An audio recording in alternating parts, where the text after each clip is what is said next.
Are we all ready to get going? Oh.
All right, I think we're about ready to get started here.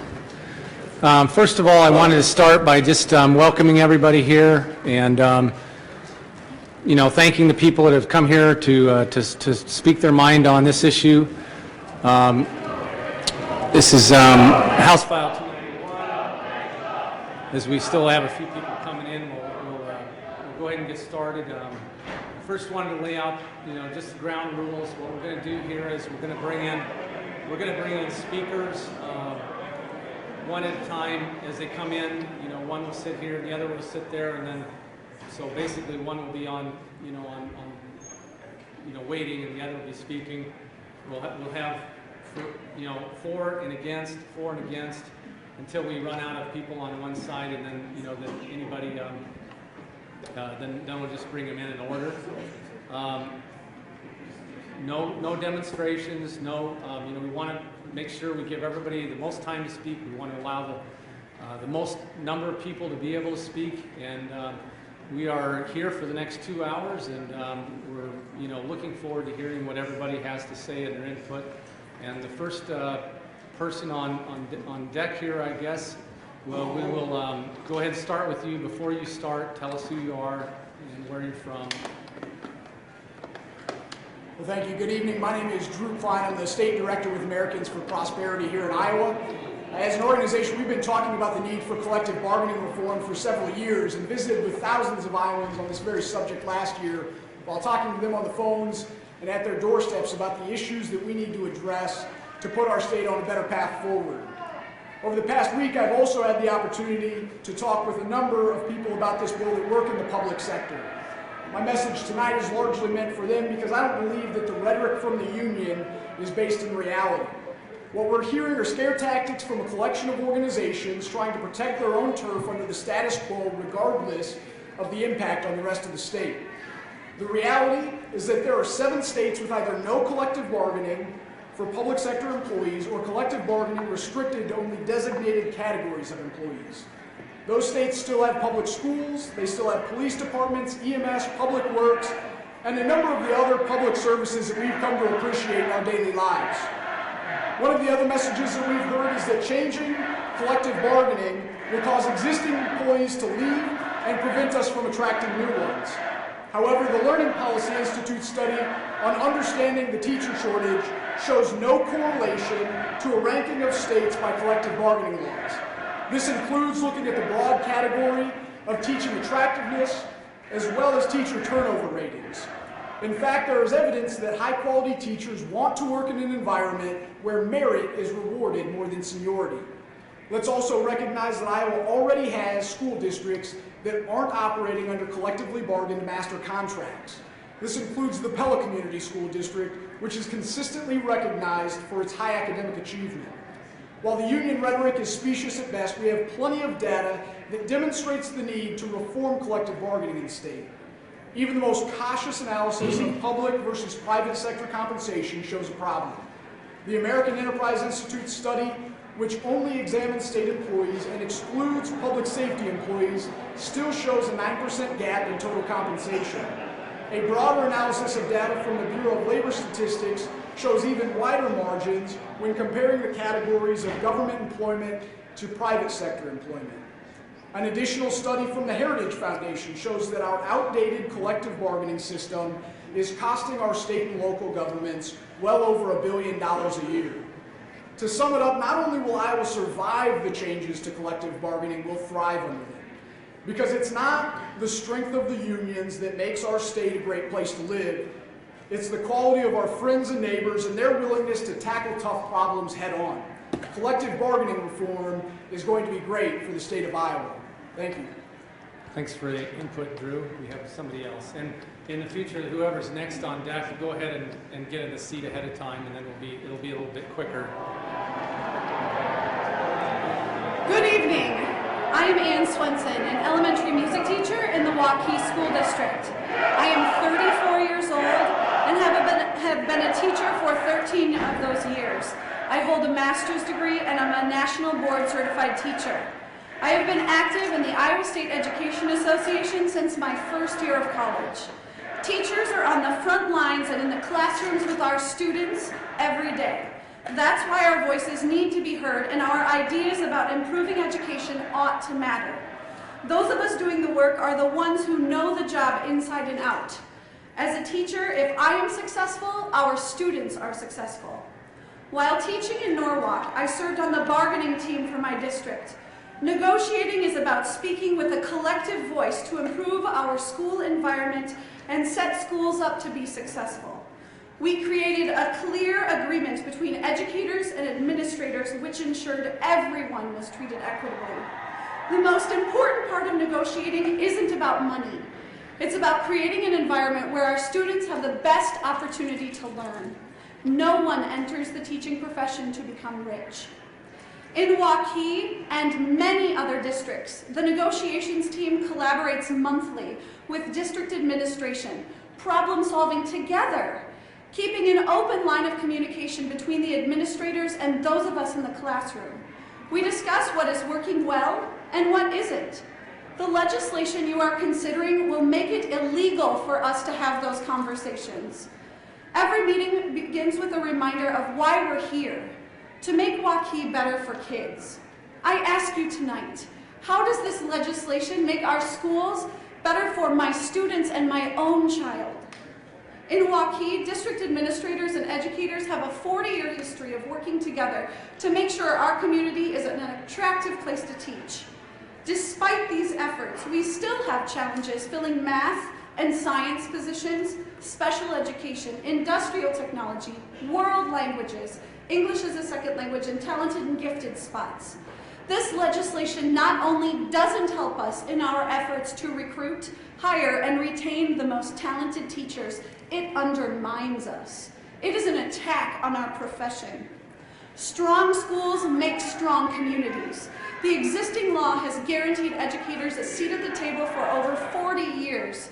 This politically motivated attack on Iowa workers and families puts our future at risk.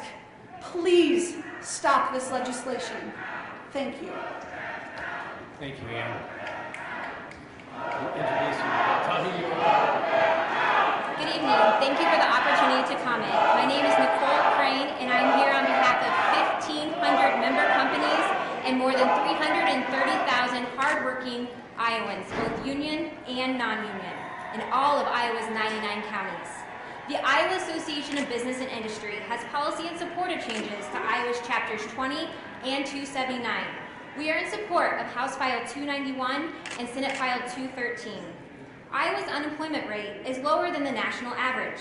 ABI members, who are also employers, compete for talent in a tight market and understand the challenges public employers in the state of Iowa face with a limited labor pool. ABI members must use the best resources they have to recruit and retain workers. This bill will allow local communities and school districts to do the same thing and focus on creating an environment to keep qualified professionals in the communities and schools where they are appreciated and are able to excel. Iowa's business community is looking forward to the results of the changes proposed in House File 291 as employers seek to hire a future qualified workforce. The changes made to education will empower teachers and school districts. I want to close with a message to those in the public sector. To my sister-in-law who drives more than 20 miles every day to clean for hundreds of Iowans and treats everyone with respect, even though they don't always treat you the same. Thank you. To the police officer who took my call in the middle of the night when we felt our home and safety was threatened, your service is appreciated. To the young woman who is like a little sister to me and is a public school teacher in a small school in Southwest Iowa, your energy and love for your students is wonderful. To my father, who was a public school custodian for more than 15 years and treated students and staff like they were members of his own family, you're still my hero. One message as an employee at an at-will organization that I want to pass along to my friends and family in the public sector is that your job is valued and the work you do does not go unnoticed.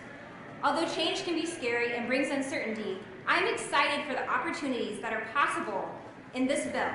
By removing current legal barriers, my amazing friends and family in the public sector who put in extra hours and work harder than many people I've ever met will have the opportunity to excel and be rewarded and promoted accordingly.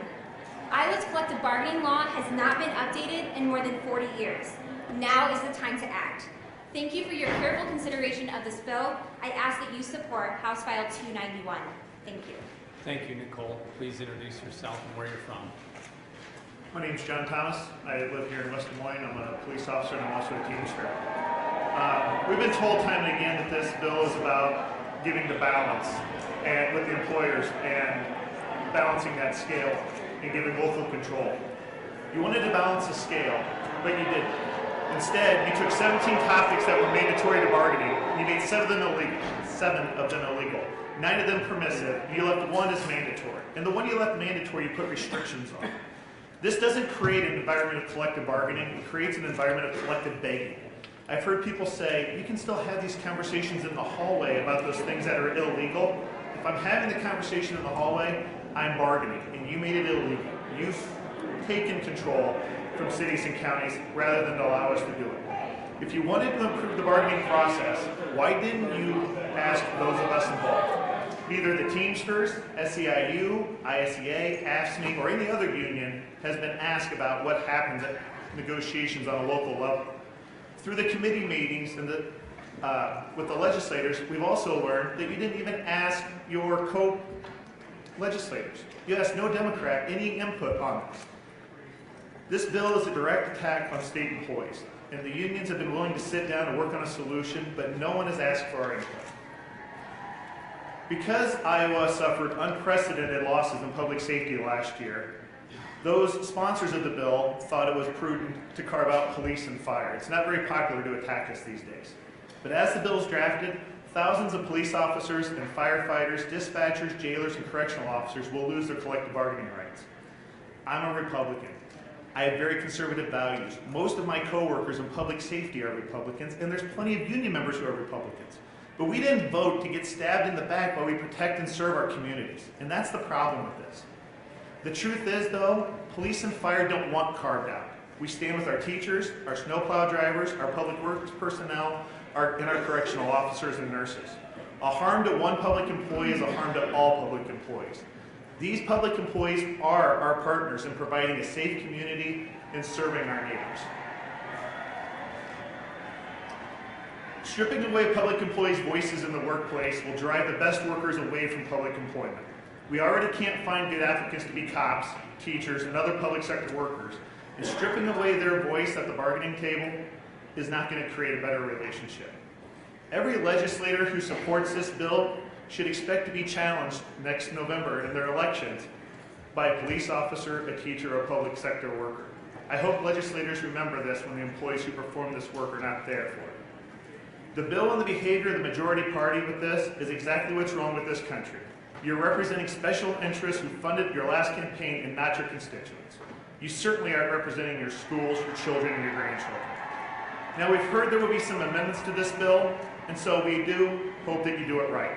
We ask the governor and lieutenant governor and the legislators in both chambers to slow down. Sit down with us to develop a bill that makes sense. This bill does not reflect Iowa values. We are better than this. Thank you for your comments tonight.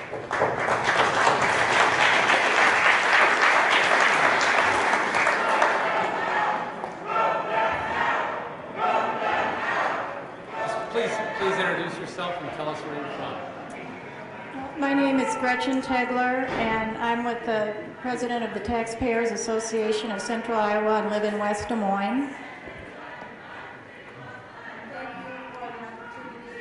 Thank you for the opportunity to be here this evening and speak, and thank you for your leadership in revisiting the elements of Chapter 20. I know it's not easy. Many of the labor unions are organized and very articulate and able to draw crowds, while taxpayers and general public tend to be more diffuse. I support House File 291, and here's why. I believe this legislation is a rare win-win for taxpayers and for all Iowans. I believe it will result in better services, and it will contain costs to what can be afforded without having to raise taxes. How does this happen? Our data show that for the past 6 years, more than 75% of all school district collective bargaining settlements have been above the rate of growth in the new revenue that they've received. With personnel costs being in excess of 80% of the budget, that money has to come from somewhere. It comes from elsewhere in the budget at the expense of class size and other service cuts. I've also watched locally as our communities have closed libraries, cut back on street maintenance, and even cut public safety in order to pay for settlements they cannot afford. Why do they settle for more than they can afford? Because over time, arbitrators have come to believe the employer can always raise taxes. Let me read from a 1991 arbitration decision when the state and AFSCME were unable to reach agreement and the arbitrator had to choose the final offer from one side or the other. Quote, "It goes without saying that the employer has the power to levy taxes to fund an award. Whether it chooses to do so or not is a different question. It surely may do so if it desires or finds it necessary." End quote. Public employers cannot afford to lose in arbitration, so they settle for more than they can afford to avoid it. But when budgets are cannibalized year in and year out to pay for settlements that are above what current taxes can support, then public services suffer and/or taxes go up. This situation cannot be sustained. Improvements in public service can also be expected when public employers are given tools to manage performance. Right now, compensation systems and other rules are based almost entirely on tenure or time in seat. Imagine what will be possible when our public employers do have the tools to create a culture of excellence. I know change is scary, but rather than being afraid of change, this bill should be seen as creating an opportunity for public employees to achieve excellence and innovation. We all want the best public employees and the best for public employees and the best public services. This bill will help make that happen. Support House File 291. Thank you, Gretchen. Just introduce yourself and tell us where you're from. My name is Susan Rowe. I was born and raised in Iowa. I attended public schools. When I was in 3rd grade, it was obvious that I was falling behind. I could barely read. I was reading at a 1st grade level. My 3rd grade teacher, Mrs. Severs, recognized that there was something wrong. No one else did. They just kind of thought I was stupid. She got me the help that I needed, and I was able to catch up. And because of that teacher, I had the courage to complete high school and go on and become a registered nurse. That teacher took the time to see that there was a problem instead of just labeling me. Iowa has excellent teachers, This bill is designed to make it seem like Iowa's teachers are not good, that they're not good at teaching, that everything that's wrong with Iowa is their fault. And that's just not so. I am a registered nurse for the state of Iowa because of Mrs. Severs, because I was able to learn how to read when she got me the help that I needed. I've been with the state of Iowa for over 14 years. I'm topped out in pay. And what your bill will do will make it all right for my employer to terminate my employment because I'm topped out and hire another nurse at the lowest rate of pay. And that would be how I was rewarded for my years of service, the fact that I'm an excellent nurse. I don't miss work. I love nursing because I went into nursing because I care about people. Teachers go into teaching because they care about people. Police go into police work because they care about their communities. Public service workers care about this state. They care about their communities, and they care about the people that live here. All of our facilities and prisons are in small communities. Because of those facilities and prisons, the people that live in those communities and the surrounding areas are able to work at a job that allows them to make a decent living. It raises wages. I don't know how much my health care is going to cost, and I don't know if I'll be able to afford my car payment. I don't know if I'll be able to afford to put my children through college. I do not support any changes to collective bargaining at all. It's working, it's worked, and it needs to continue exactly the way it is. Thank you for your comments for tonight. Introduce yourself and tell us who you are.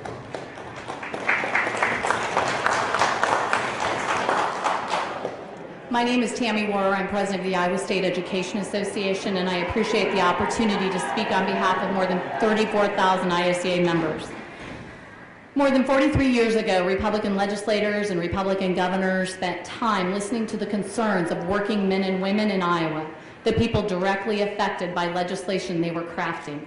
They deliberated for 12 days, and they passed what is now Iowa's collective bargaining law. Tonight, I would like you to finally consider the opinions of the thousands and thousands of Iowans who have packed your forums, attended rallies, and are watching you live tonight. There are hundreds packed in the rotunda, all wanting you to oppose this bill. This bill is aimed at union busting, yes. With the provision of decertification and the dues deductions, you're trying to destroy the entities that brought the 40-hour work week, humane and safe work environments, lifted wages, and made pay disparity between men and women a thing of the past. Yeah, the unions. But you will not bust us. We have been around as ISEA for 150 years, and we will continue long after tonight. Remember, the citizens in Iowa choose to join their union, and what this bill does is affect everyone, members and non-members alike. But it also goes further. See, it's profession busting. You have carved out the heart of what is important and vital to our profession, our ability to have a voice in the direction of our work environment, which is also our students' environment. You have made it illegal for us to negotiate on evaluations, the process which gives us feedback on how to improve our instruction. You have gagged our professional development. You have made it illegal for us to speak with administrators about transfer and reassignments, things that we know that are good for us to talk about with our students.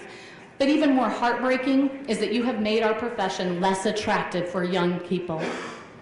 My son Drake, who is studying to be a teacher, now questions a profession where the only guarantee is a minimum base wage. Does he change majors? Does he teach in another state? How many Drakes are out there right now? And how many years will it take to feel the impact of your profession-busting bill? But more importantly, how long will it take for us to fix this? Please consider slowing this process down and having a real conversation with those of us directly affected by this bill. Your party thought it was important enough 43 years ago. It is still equally as important today. I also have with me a petition signed by almost 80 management, city council, school board members across the state, so that you can see that there are many people who are supporting us. Thank you very much for your time, and I hope you consider this thoughtfully.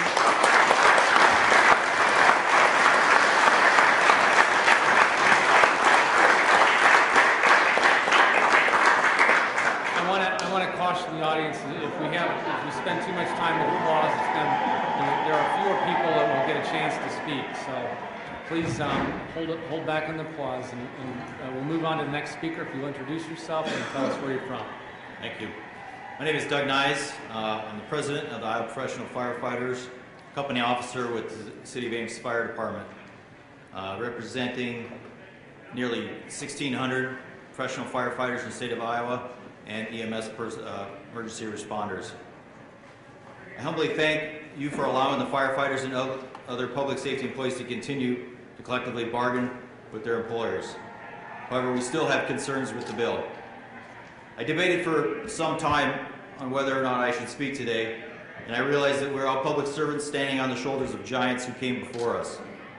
One such giant was John Connors, and I felt it was my duty to stand here in his honor and speak before you today.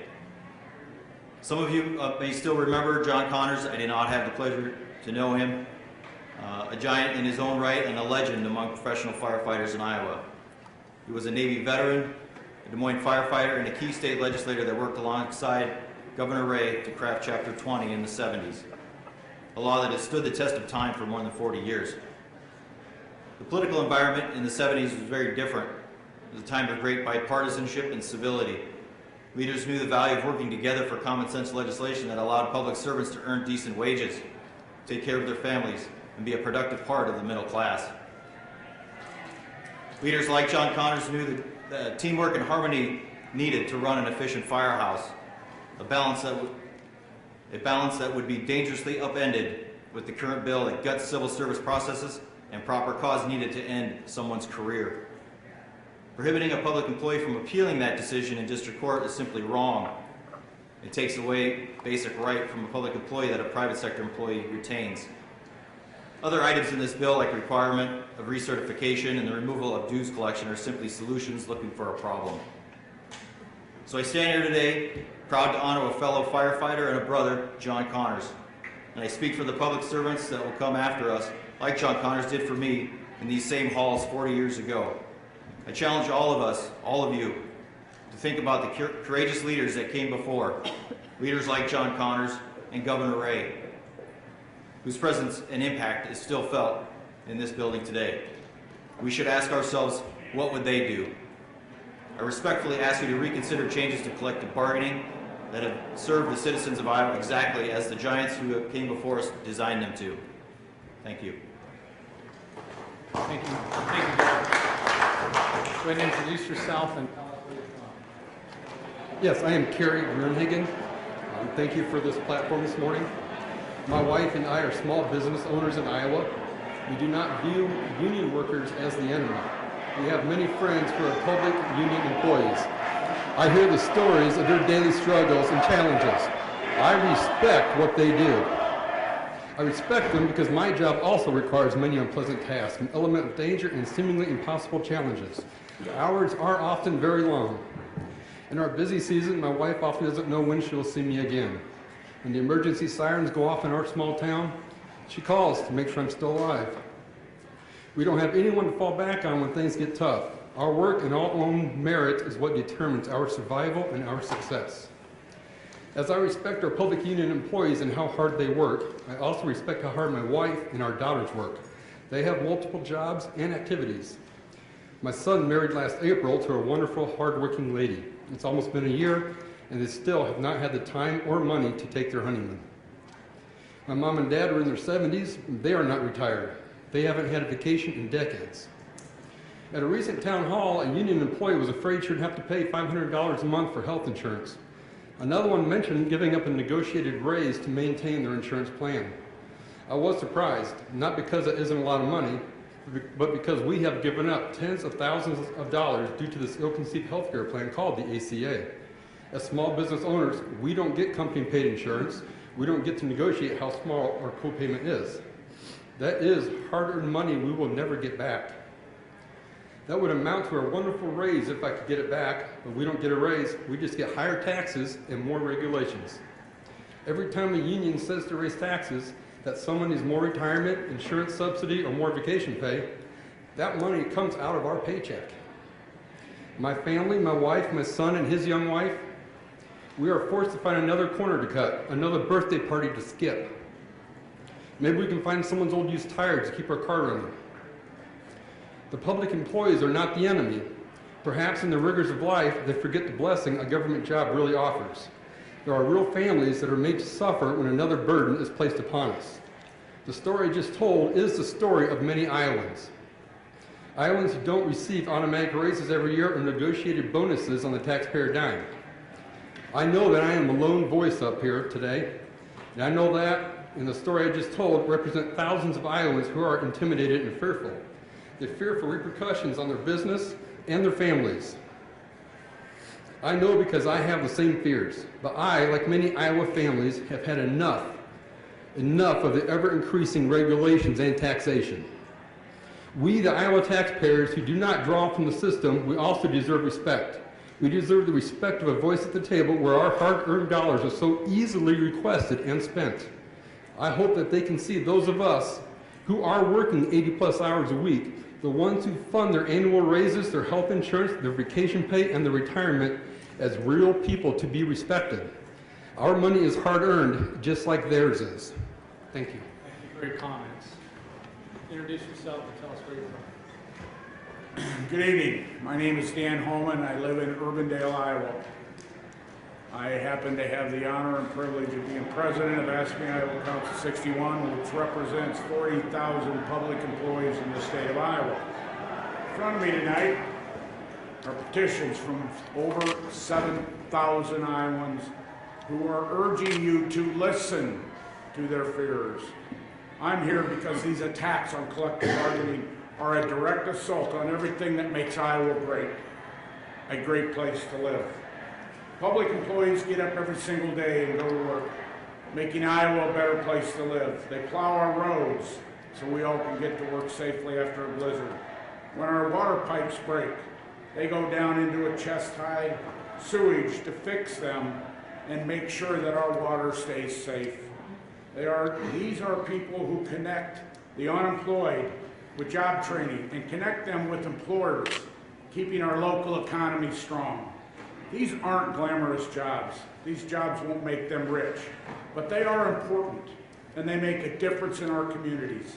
They never quit working to make Iowa a better place, and they deserve a voice. We have seen that these laws hurt communities everywhere. They've been put in place. Wages plummet for public and private sector families. Public employees who've dedicated their entire careers to their communities are forced to find other work, or worse, leave the state.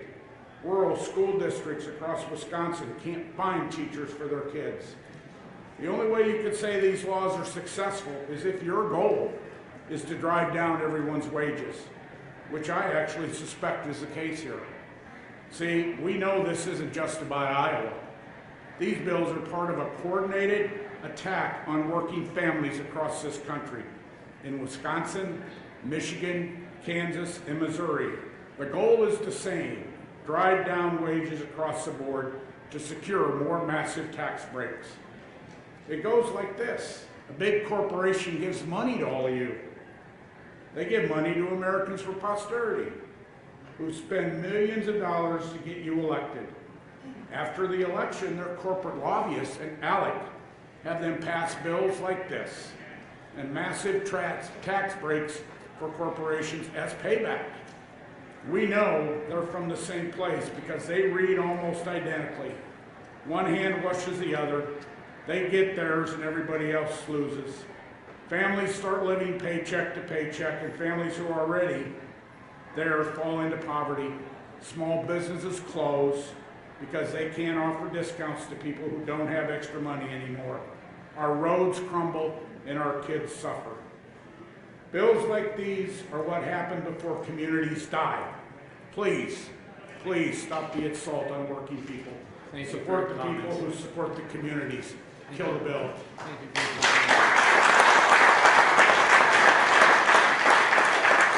Go ahead and state your name and tell us where you're from. My name is Jessie Brew, and I'm from Knoxville, Iowa.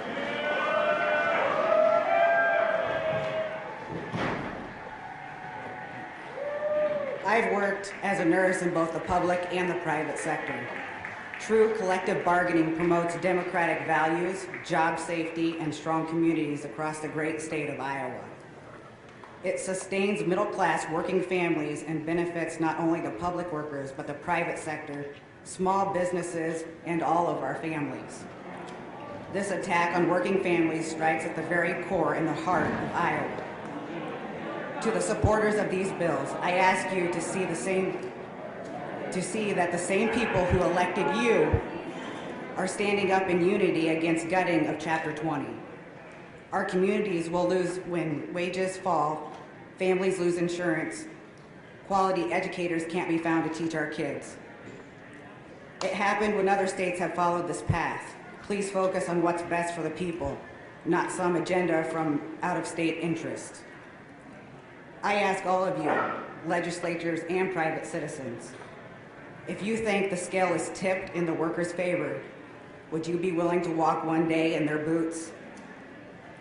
Would you be willing to leave your family not knowing if you will return home? Would you risk being exposed to daily violence, having body fluids that may contain disease thrown in your face? How about 8-hour shifts that turn into mandatory overtime, causing you to miss your child's birthday or Christmas? Would you be willing to drive in a blizzard to keep the public safe so they don't have to fear their life? Would you be willing to be denied vacation to serve your state? Public employees get up every day and make their communities a better place. As you can see, it isn't glamorous, but it means something, and we deserve to have a voice. I am a private citizen who is here to ask you to stop these attacks. I've been to many public forums and have listened to the people who voted for you, the people who pay taxes, the people standing right out them doors. Thousands are asking you not to pursue this path. Will you listen to them? They deserve our respect and deserve their rights.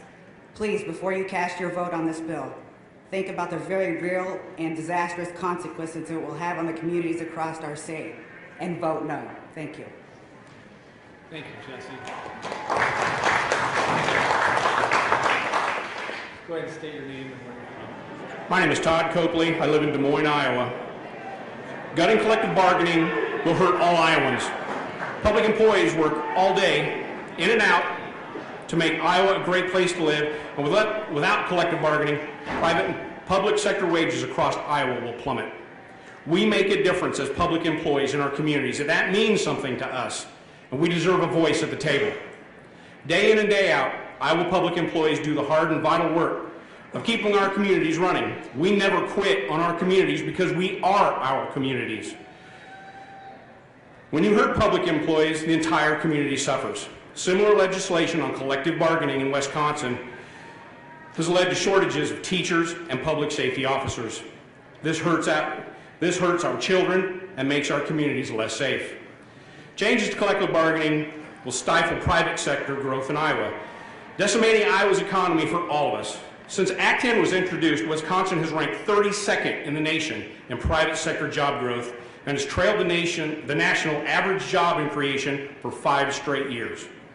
Wisconsin has grown private sector jobs by just 2.4% before the Great Recession. In that same time period, Iowa has grown private sector jobs by 4.1%. The last thing Iowa needs in an economy is an economy like Wisconsin's. When public employees bargain, they bargain for the whole community. When they don't have that voice, then everyone in the community suffers. Teachers bargain for caps on class sizes so our kids have learning environments they can succeed in. Plow drivers negotiate the caps on driver hours so the roads are being plowed by rested, focused, and safe drivers. And nurses negotiate for the staffing levels necessary to ensure all patients are getting the attention they deserve. Public employees work day in and day out to make Iowa a better place to live. We deliver the high-quality public services our communities rely on. We never quit working to make our communities better, and we deserve a voice. Iowa policymakers should reject these changes to collective bargaining and focus on what's important, improving wages for all working families and investing in education so our young people are educated and ready for the jobs of the future. Thank you.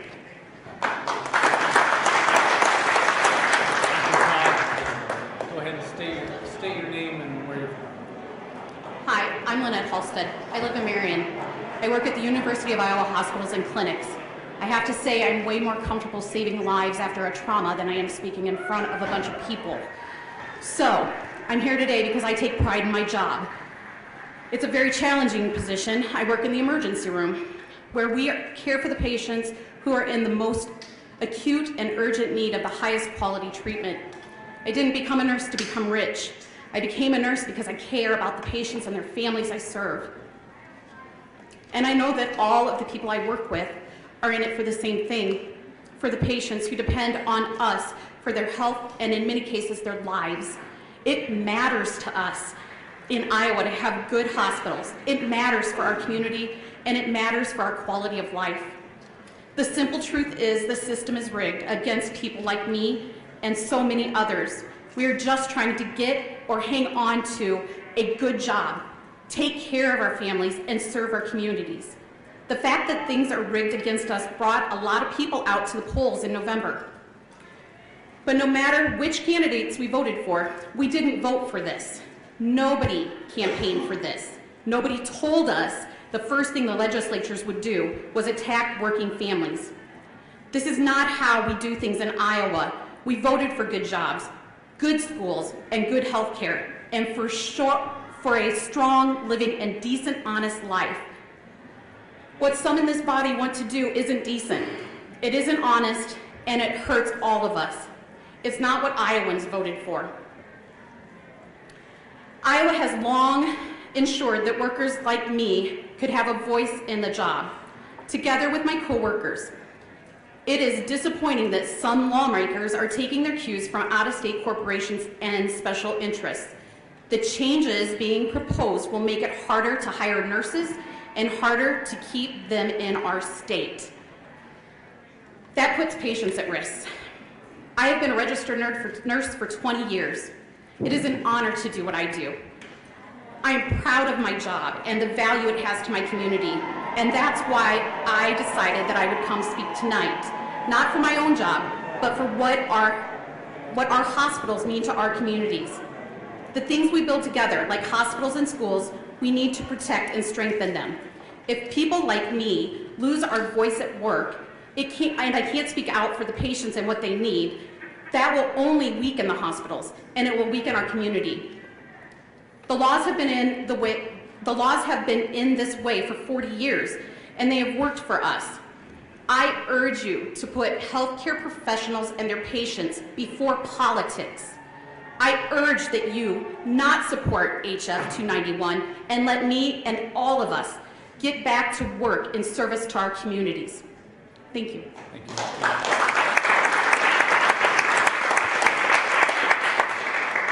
Go ahead and state your name and where you're from. My name is Rick Scott from Lawton, Iowa. I serve as the President Business Agent of the Amalgamated Transit Union Local 779 based in Sioux City. On behalf of hundreds of Iowa transit workers spread across my hometown and the ATU cities of Cedar Rapids, Davenport, Des Moines, and Waterloo, we strongly oppose HF 291 and Senate File 213. This bill is an assault on unions and working people throughout our state. It is also a solution in search of a problem. There's no evidence that collective bargaining rights have anything to do with the fiscal problems confronting Iowa. Perhaps legislators should instead look at the ill-advised tax cuts that have put a squeeze on working families, especially those of us trying to put our kids through college. The public overwhelmingly supports public employees' right to bargain collectively and working people. In the private sector, as well as government employees, are entitled to defend this basic human right to work. Recently, nearby Ohio legislators repealed public sector collective bargaining in the same manner that is being done here, on a fast track without any justification. The result? Ohioans voted to repeal the law by a whopping 62 to 38% margin. The message? Just because you have the political power to do something does not mean that it's the right thing to do. Furthermore, if House File 291 and Senate File 213 are approved, Iowa would immediately lose $40 million in annual federal transit funding. This is because federal law requires transit systems that receive federal transit funds to preserve the collective bargaining rights of their employees. The long-standing law, known as Section 13C of the Federal Transit Act, is very clear. In 2011, Wisconsin amended its law to remove collective bargaining for public employees. However, once the state became aware of the loss of federal transit funding, it carved out an exemption for transit workers. If House File 291 or Senate File 213 are passed, as currently written, public transportation in Iowa will soon grind to a halt, and our transit systems will fold, leading to a mobility crisis for thousands of our neighbors and family members who rely on the bus every day to get where they need to go. We urge you to reject this malicious proposal and turn your attention to the issues that really matter to Iowans. Thank you for your consideration of our views. Thank you for comment.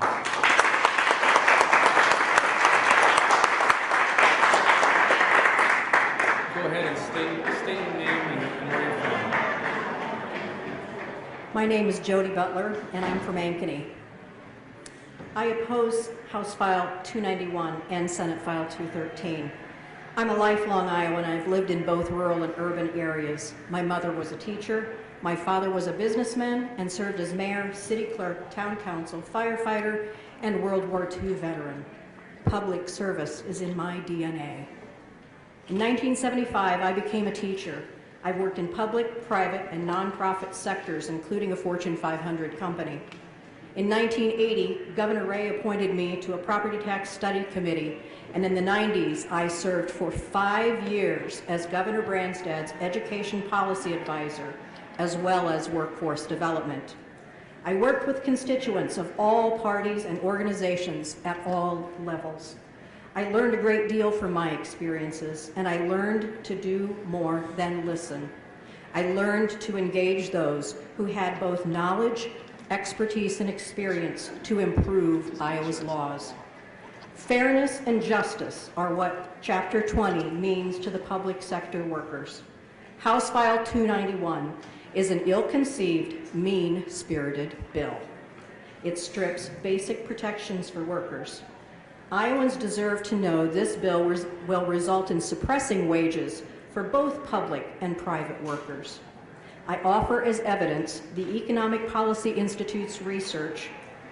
The report says, and I quote, "It is clear that the attack on public employee unions has been part of a broader agenda aiming to cut wages and benefits and erode working conditions and legal protections for all workers, whether union or non-union, in the public and private sectors alike. Iowa does not need to follow Wisconsin's bad example, where 28% fewer students choose education as a profession as a result.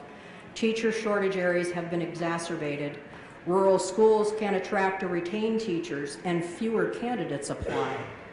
Public school teachers saw their base salaries and fringe benefits decline.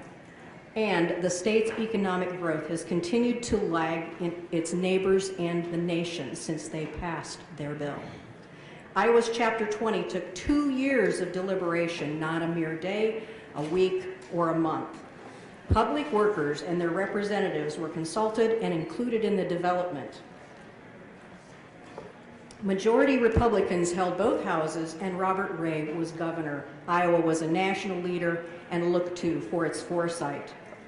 So if current law works, you have no evidence to support your claims result in positive changes, you ignore negative results from Wisconsin, you ignore input from workers who will be affected, you are intent on passing a partisan bill that vilifies public sector workers, you don't believe in fairness and justice, then why are we here?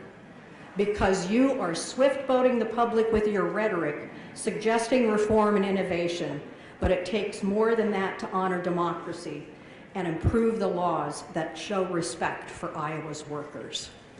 Thank you for your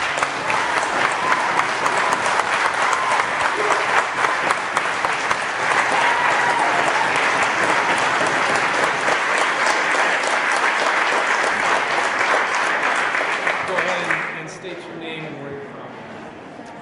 Good evening. Thank you for the opportunity to speak tonight. My name is Melanie Wirtz, and I am an 8th grade English teacher at Pete Junior High in Cedar Falls. I am also a nationally board certified teacher, and I am a member of the ISEA. I regularly hear from parents and community members that the work we as teachers do is important, and we are valued. However, during this legislative session, the message that has been communicated is that education is not a priority in Iowa, and teachers in Iowa are not valued. Education and educators are under attack. As teachers, we went into this profession to make a difference. We knew we were not going to get wealthy. We also knew that the trade-offs for this lack of ability to accrue wealth were good insurance, a secure retirement income, good working conditions, and a voice at the table about what our profession looks like and what is best for our students. Because of Chapter 20, we've had the opportunity to have all of these things. For the past 40 years, this has worked well. Many teachers have planned for the security of their future by sacrificing pay increases. Over and over, I hear comparisons of public sector to the private sector, and that it is time that we be treated like the private sector. I want us to all remember that the private sector and the public sector serve very different purposes. The private sector provides products and services that bring in revenue. The public sector provides a service to the public. Services that allow all members of the community to thrive. This does not allow us to earn a bonus or bring in revenue, but it pays unmeasurable dividends back to our community. Ladies and gentlemen, I implore you to look at the human element of this. Consider the public workers and their families that would be negatively impacted. These are our friends, our neighbors, and your constituents. These are people who serve the public with their whole heart. Even more importantly, consider the impact on our students due to the possible instability of instruction when there is a high teacher turnover or teachers are fleeing the profession or the state to provide for their family. This is my reality. Please vote no on House File 291.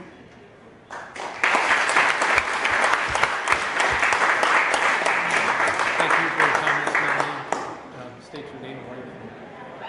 Hi, my name is Daryl Erickson and I live in Mason City.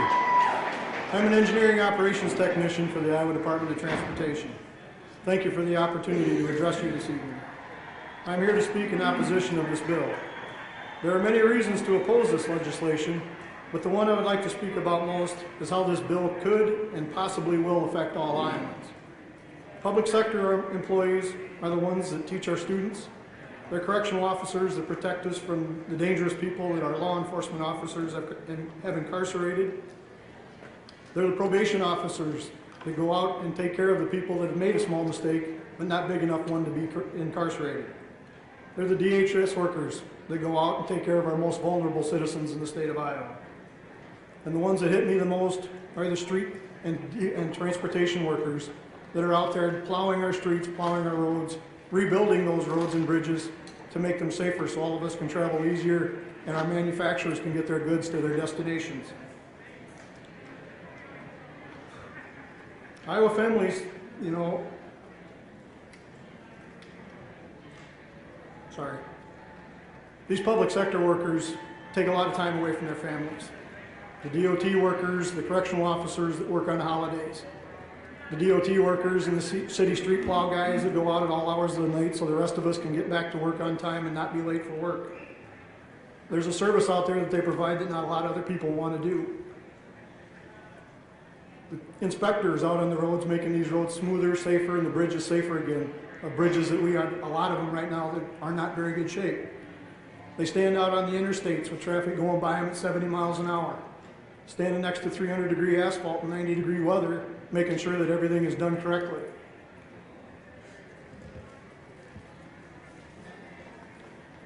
When public sector employees are negatively affected, their communities suffer as well.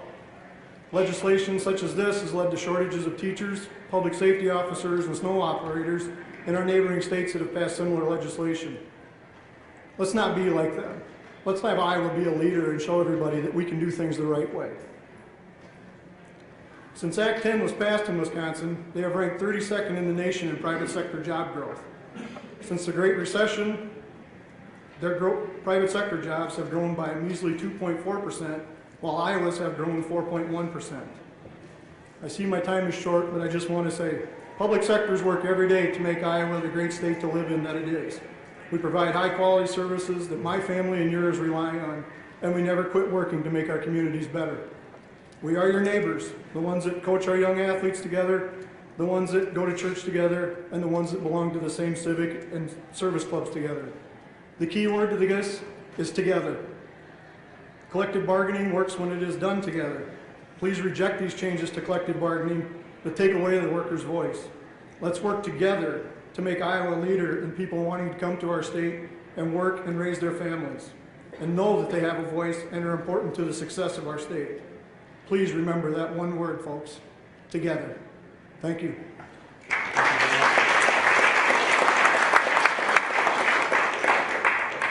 Go ahead and state your name and where you're from.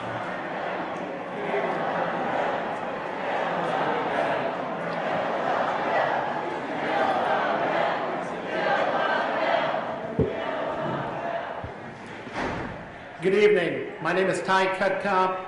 For 30-plus years, I've had the opportunity to be the chief negotiator on collective bargaining agreements in eastern Iowa. I have personally been the chief negotiator on over 250 collective bargaining agreements during this time.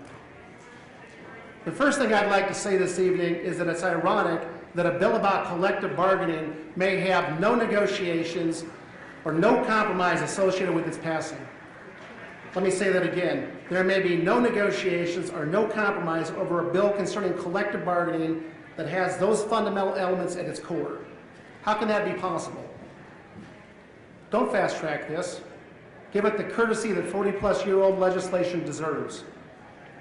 My colleagues on the other side of the table and I have been working to extend collective bargaining agreements with employees. Employees whom we both respect and don't want to see saddled with no grievance procedure, no transfer procedure, no layoff rights, and actually no contractual rights for seniority at all. This bill takes away those rights from non-public safety employees, and it's wrong. None of the management representatives and labor representatives that I have discussed this bill with believes it's a good idea for either labor or management.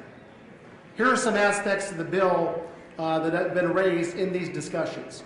First, the bill in 20.9 makes it illegal to even have a grievance procedure in a non-public safety labor contract. HR departments in the my area of the state are concerned, and rightfully so, that contract disputes may find their way into the court system, resulting in skyrocketing legal bills. For state employees, the bill provides that Iowa PERB and its ALJs will take up the cause in ruling upon state employee appeal disciplines. Does anyone really believe that the current number of PERB ALJs will be able to meet the demand? The bill at 20.3 also provides that state employee grievances will require a certified Cheyenne reporter, which will escalate agency costs for matters that can be recorded via digital recorder. Secondly, the bill in 20.9 creates two classes of bargaining units, public safety and non-public safety. Public safety keeps 17 mandatory bargaining topics, but non-public safety keeps only one, base wages. That's a 17-to-1 ratio of difference, and it's unfair. Allow non-public safety equal rights to public safety over mandatory bargaining topics. Third, this bill again in 20.9 turns transfers, staff reductions, layoffs, and seniority all into illegal topics of bargaining. Think about this. What do any of those have to do with the economic impact of public sector collective bargaining? They don't. Finally, the legislation eliminates dues deduction, requires recertification at the end of every contract. In this bill's recert model, non-voting counts the same as a no vote. Again, self-determination to not participate in has the same negative valuation as a no vote.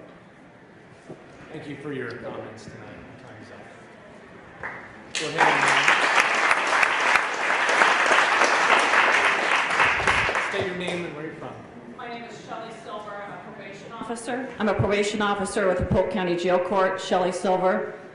I do not understand why public service employees are being attacked in this manner. The insinuation from the Republicans I heard in committee meetings last week that senior employees are lazy, unmotivated, and just collecting a paycheck is insulting. I take this very personally. I have worked in community-based corrections for 21 years. All I ask in return is that I be paid a fair wage with decent health insurance benefits at a negotiating cost so that I can afford to raise my family in a comfortable manner with the ability to put money back into the local economy. Legislation like this says that you do not value us as state workers and that you care more about money than my profession, my dignity, and my respect. I wish you could spend a day with me to see what I do, what all of us do in community-based corrections, in our residential facilities, and our field probation parole offices. If you had an understanding, you would not even consider passing this legislation. We are not a cost for government. We are an investment in public safety. Furthermore, to say that we are not public safety employees is also ridiculous. Many of our probation parole officers do home checks in the communities. POs have been assaulted and killed while on the job. I have had my life threatened because I was doing my job. I do not recall any campaigns being ran on this issue. If there had been, I believe our members would have been out in full force to keep supporters of this legislation out of office. This legislation is sneaky, underhanded, and manipulative. Who is the woman in the ad on TV saying that we need to call legislators and ask them to support collective bargaining reform so that we can get rid of bad teachers? I believe she's an actress for a paid super PAC called Priorities for Iowa.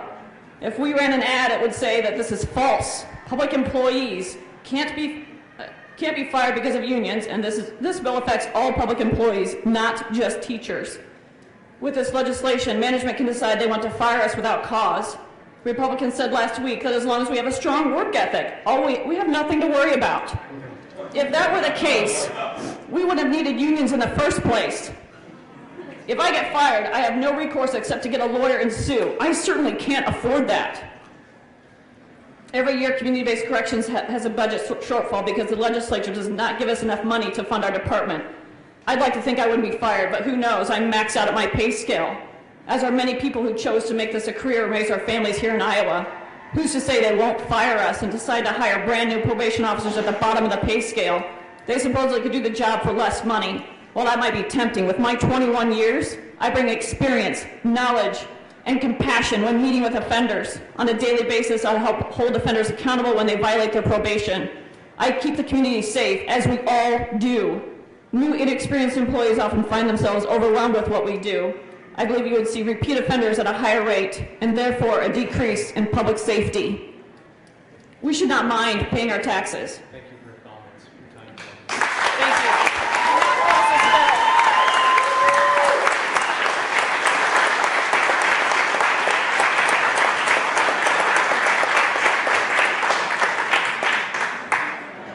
Go ahead and state your name and where you're from. My name is Andrew Rasmussen. I'm a longtime resident of Ankeny, a lifelong Iowan who grew up in western Iowa, went to school at the University of Iowa, and decided to stay in Iowa and give back to my community by becoming a teacher in the Des Moines public schools. I've been a teacher for 21 years, and I've also been involved in my local educators union. In all that time, I have never seen a case where a bad teacher has been protected from losing their job or where talented teachers have not been recognized. It's a myth. In fact, I have seen our union staff work on cases where teachers have been shown the door because of their failure to perform. The only difference is the union staff ensured there was a fair process during that dismissal.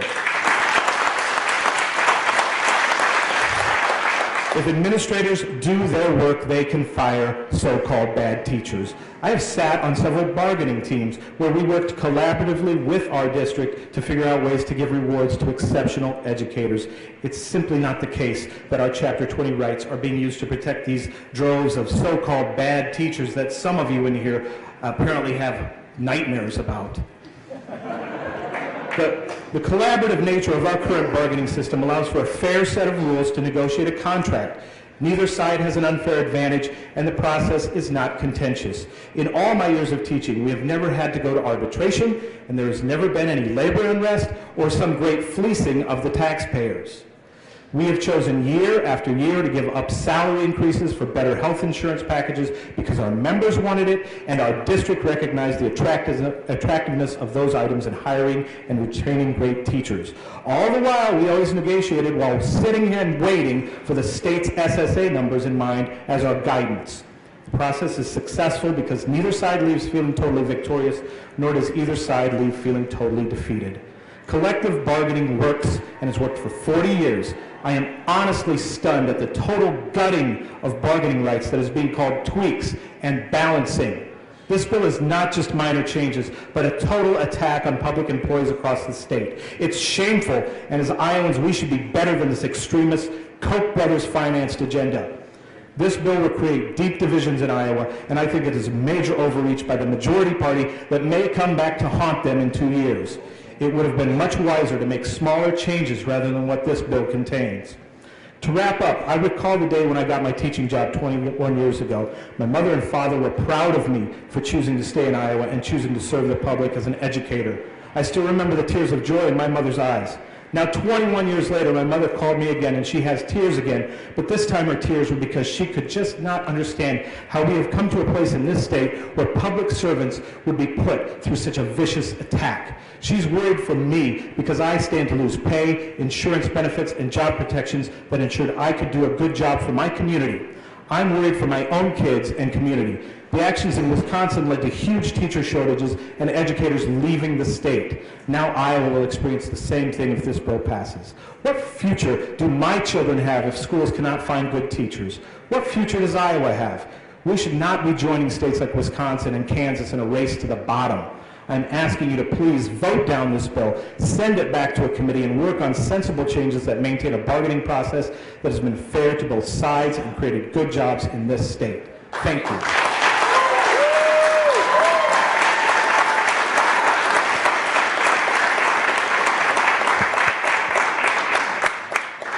Go ahead and state your name and where you're from. Good evening. I'm Deacon Mike McCarthy. I'm assigned to St. Ambrose Cathedral Parish in Des Moines, Iowa.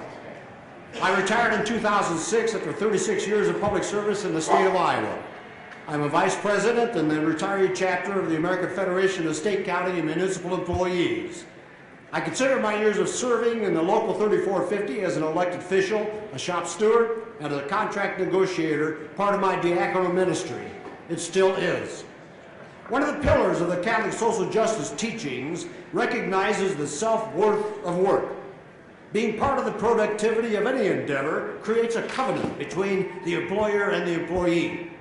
That covenant includes the aspirations of the employer, but also the well-being, development, and protection of the employee. I refer you to the press release of February 10th, Friday, from the Iowa Catholic Conference. This is the public policy voice of the Catholic bishops of Iowa and their document entitled Labor and the Common Good. Our history has shown us that without unions, labor negotiations, and reasonable contracts, workers are vulnerable to arbitrary and capricious actions, exploitation, and oppression from their employers. I heard a story in previous subcommittees concerning this legislation about a longtime teacher who was summarily fired because the new coach's wife wanted her job. Now I ask you, over more than 4 decades, Chapter 20 has, by all available measures, met the 3 primary goals set by the bipartisan coalition that crafted it. promoting voluntary negotiations of contracts between employers and employees, promoting voluntary negotiations of contracts, providing an orderly method for resolving disputes, and preventing public sector strikes. Now I ask you, what has public sector unionization done in the last 40 years that you think is so inappropriate that we deserve this level of abuse and punishment? In the private sector, they were given legal rights to form unions in America. Public sector unions have no national laws to protect us. And because we're divided by state boundaries, we're exposed to the impulses of legislative bodies, and they're being influenced by national organizations. After studying the proposed disintegration of Chapter 20, I'm left to speculate if I'm speaking to the Iowa legislature or to the American Legislative Exchange Council, ALEC. ALEC was formed in 1953 by Paul Weirich, a conservative political operative, along with Iowa Governor Terry Branstad. They devised a very secretive, very successful scheme to put conservative legislators to work on behalf of corporations instead of their constituencies. ALEC has destroyed the rights of public sector workers in several other Midwestern states. Iowa is now in your bullseye. One of the major objectives of ALEC is to destroy public unions throughout the United States. Their next target will then be unions in the private sector. I will not stand on the sidelines and be silent. What would make me compliant with this travesty of justice? Martin Luther King told us that the arc of the moral universe is long, but it bends towards justice. And that's where you're going to find me and my brothers and sisters. Thank you, Deacon. Your time is up.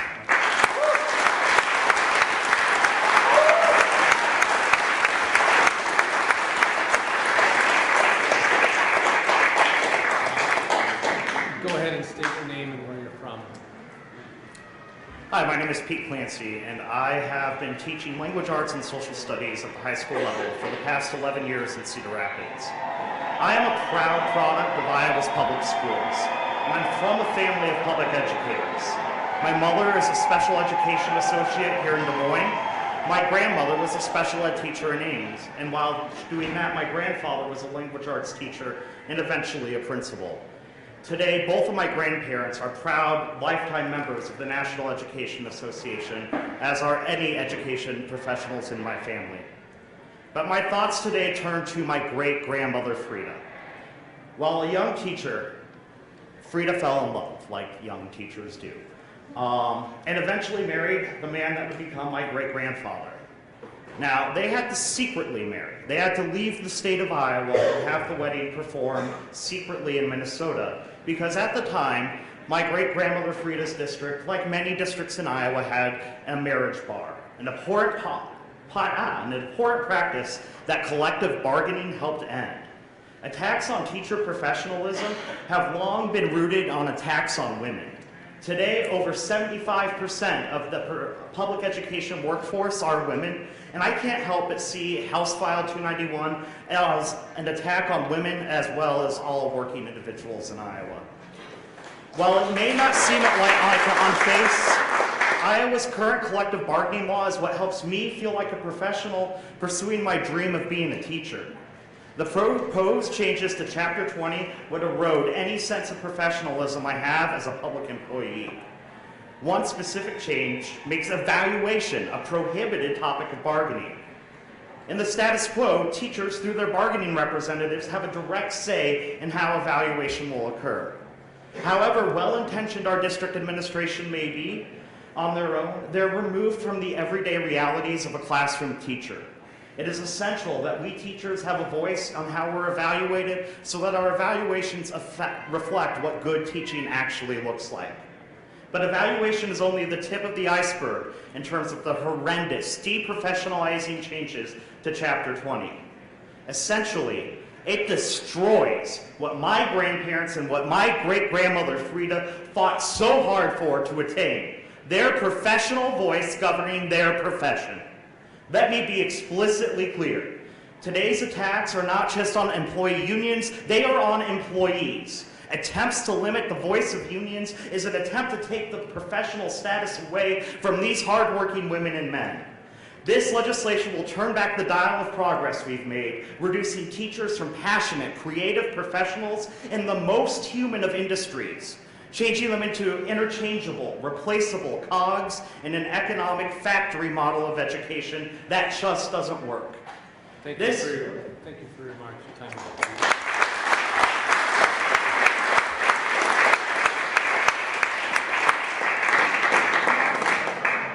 Go ahead and state your name and where you're from. My name is Shelley Hill. I'm from Waterloo, Iowa, and I am a 26-year employee with the University of Northern Iowa.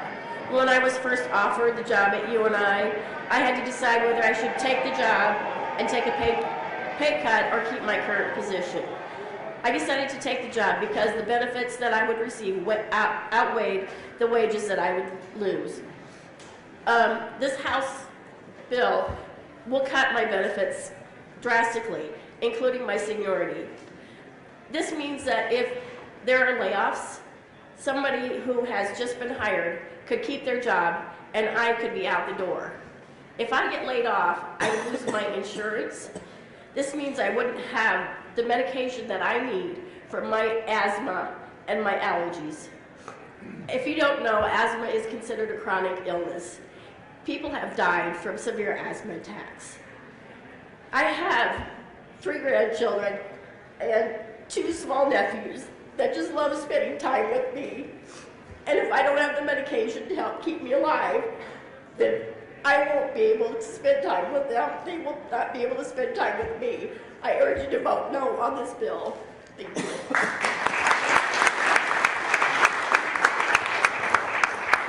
Thank you for your comments. Go ahead and state your name and where you're from. My name is Elizabeth Sanning, and I am here representing the teachers of Burlington Education Association, Burlington, Iowa.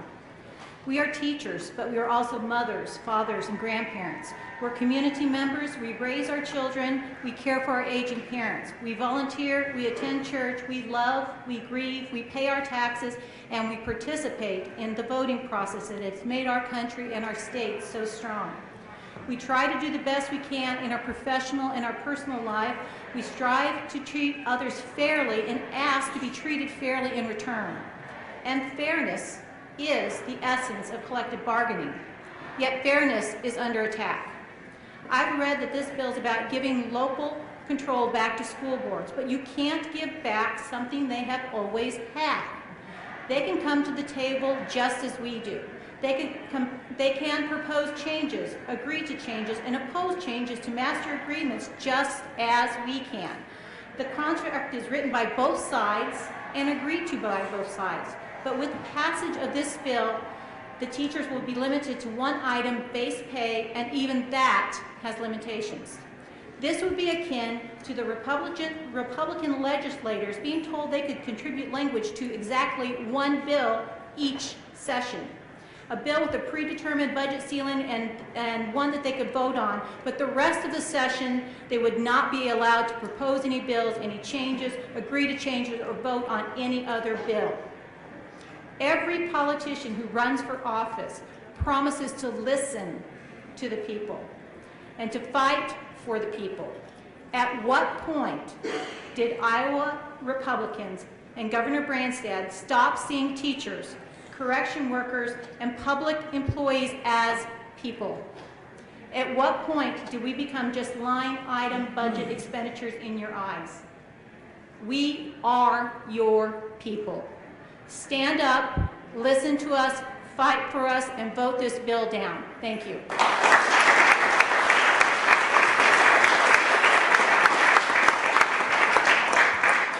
Thank you for your comments, Elizabeth. Go ahead and state your name and where you're from.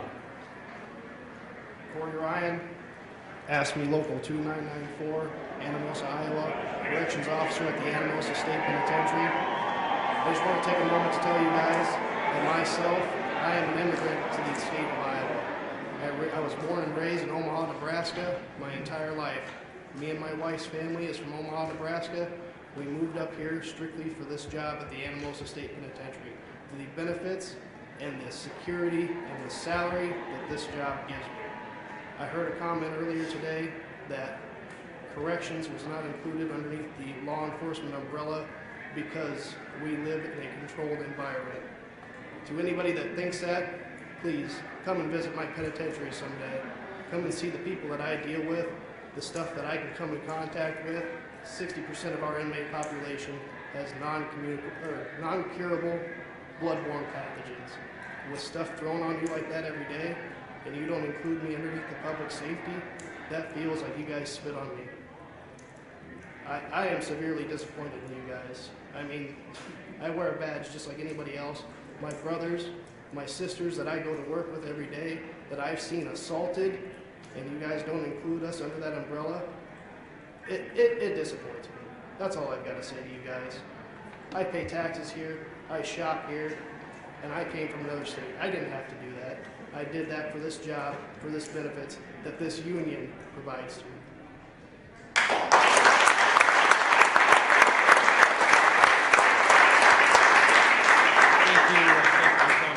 Good evening. My name is Paula A. Martinez, and I live in Carlisle, Iowa. I was born and raised here in Des Moines, Iowa. I work for the judicial branch, and I say that with pride because I was always taught that there were 3 branches of government: the executive, the legislative, and the judicial branch. And we at the judicial branch have been treated like a department. We are there to serve and help the people, the most vulnerable people, the children, the seniors, the abused, the neglected, and we service the attorneys and their caseload. If this continues to happen to us, we are going to lose educated people to work in the clerk system, to work as judicial assistants to the judges.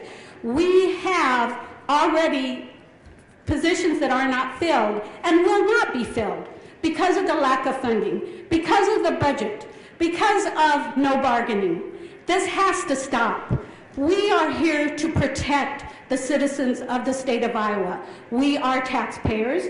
We will not and have never let anyone down in the judicial system. We work in the halls of justice, and you call this justice? I can't believe that there will be positions not filled. We will be closing courthouses. We will be not working a day or so every month without pay because we do not have the money to render the services that are necessary for the communities. When your constituents have to drive 30, 40 miles to get a case heard, when an abused child or mother cannot get the protection that they need, will you be able to sleep at night knowing that? I certainly hope that what we do in the judicial branch, as the 3rd branch of this government in Iowa, that you will be able to sleep at night. I thank you very much, and I ask you all to please consider what you are doing to us as taxpayers and as staff of the Iowa Judicial Branch.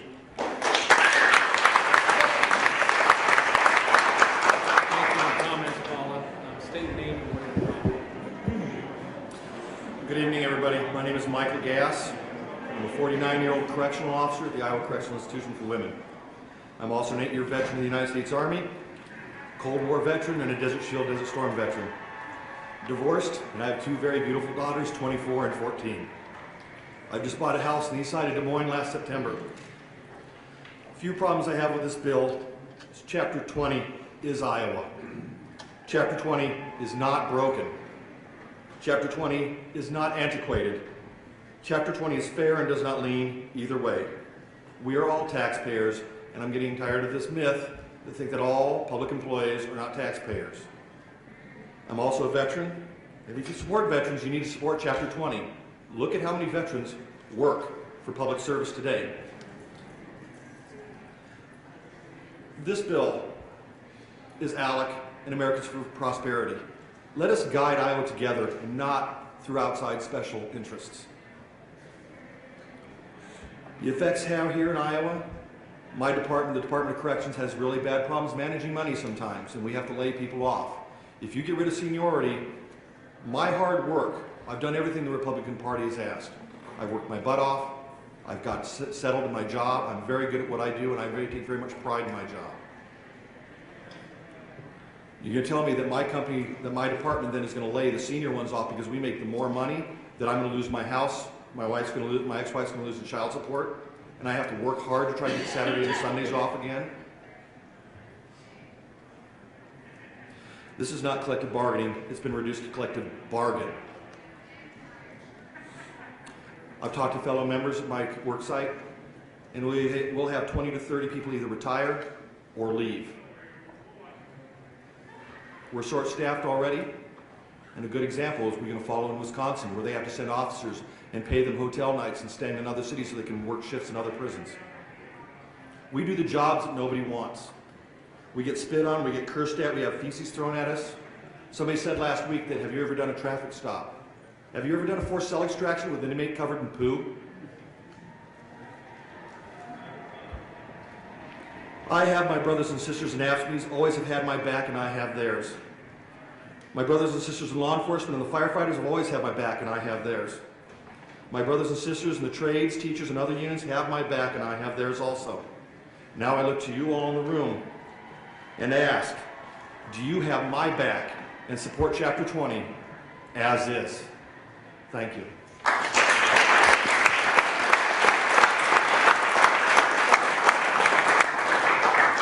Thank you for your comments, Michael.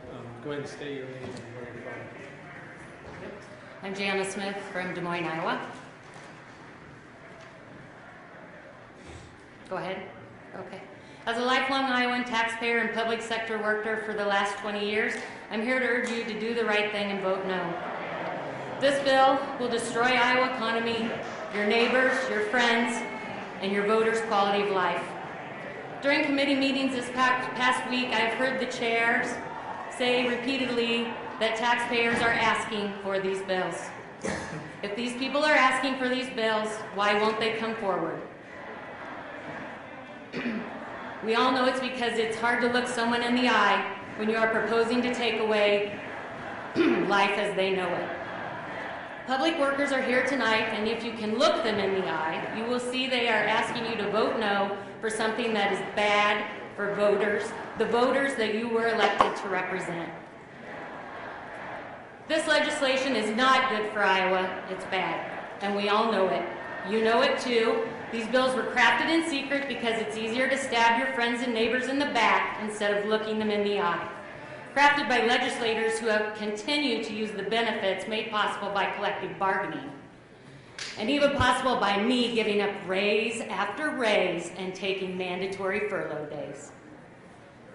These legislators say they campaigned on this issue. I didn't see any commercials where you said that you were going to take the bargaining rights away and make Iowa a better place. Many said that you wouldn't have voted for you if you had campaigned on this issue. No one remembers the carefully crafted commercials. I want you all to understand that instead of buying a new house that I was in the process of purchasing that would contribute to the tax base in Des Moines, or a new car, I will now be spending my time visiting you all up here as often as possible to tell you just how I feel about this bill.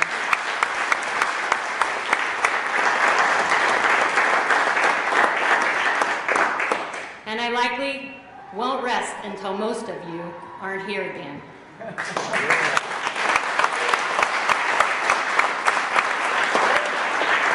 These bills are nothing but a political attack on proud working class public employees, veterans, families, neighbors, friends, and voters. Voters who elected you to represent them. It is clear those voters have spoken and clearly opposed this legislation. Just look at the number of people who showed up here today. I'm respectfully asking you to reconsider this attack on Iowans, the voters who elected you to represent them. These voters have made it perfectly clear they do not support this bill. Thank you. Thank you for your comment.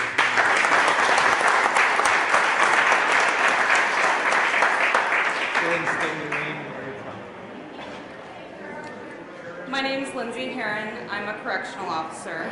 Your new bill claims that correctional officers are no longer a part of public safety. Iowa Code begs to differ. Mission as stated in Iowa Code Chapter 904, the mission of the Department of Corrections is to protect the public, the employees, and the offenders. There is a November day that I will never forget. I, along with another officer, was on an emergency trip at a hospital with a very aggressive offender. The offender began to threaten her safety and the safety of others. My partner and I, along with several officers from other institutions, assisted with making sure this offender was removed from a public emergency room whilst keeping everyone safe. This was done so smoothly that the people in the room next to us had no clue what was happening. We then began our journey back to our institution. For an hour and a half, this offender assaulted us. She spit on us, flung vaginal fluids on us, and blood. For an hour and a half, my partner held on to this offender to keep her under control, while I drove on a public interstate. One of you very well could have been alongside us, and you would have never known what we were dealing with in that vehicle. Now tell me again how I am not a part of public safety. You see, we don't call the police when things go bad in prison. We are the police in prison. I left a job working Monday through Friday, every holiday and weekend off. I took a pay cut to go to a job working overnights and each holiday that fell on my schedule. I've been in prison every Christmas for the past 7 years.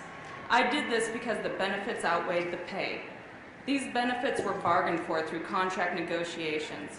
Gutting Chapter 20 takes away the benefits of working in a prison, and I, along with many other officers, will leave, as the risk is no longer worth it. You may think that's fine until those offenders end up living next door to your family. And they learn nothing in prison because they no longer have professional, educated staff working there. I truly hope that you don't become their next victim, but this is obviously a risk you are willing to take. I want to leave you with this. I'm a registered Republican. A third of our union is Republican. I voted Republican, and I'm disgusted with myself. But more so, I'm disgusted with you. Zach Nunn never once said in his campaign that stripping Chapter 20 was a priority for him. As a matter of fact, none of you did. If this bill passes, don't think in 2018, I'm going to forget what you've done to my family.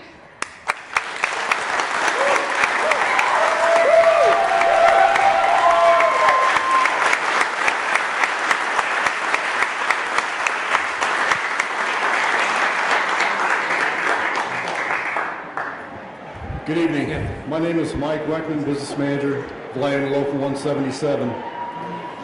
We represent 1,600 members in central Iowa, including public sector members from the city of Des Moines, Waterloo, Urbandale, Indianola, and public school support staff in West Central Valley, Eddyville, Moravia, Panorama, and Greene County. The Republicans, you say Chapter 20 is out of date and needs reform.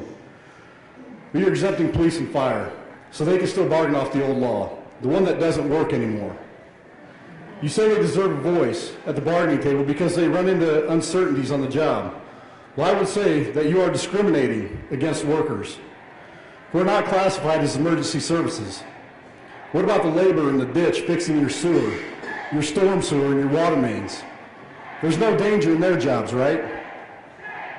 With potential cave-ins while they're putting their lives in danger so you can turn your faucet on at home to get a drink of water? What about the workers at our treatment plants who work around hazardous waste daily? No danger in their jobs either, right? What about the workers plowing our city streets, our county highways and interstates during snow operations so police and fire can make it to their emergency calls? Or so you can make it to the Capitol to vote on a bill that destroys them? What about the workers who put in countless hours during flood events to make sure the communities are protected against floodwaters? They don't face any danger, right? We can go on about teachers, medical staff, correctional officers, and so on, but this is a party line vote. We understand. You're not listening.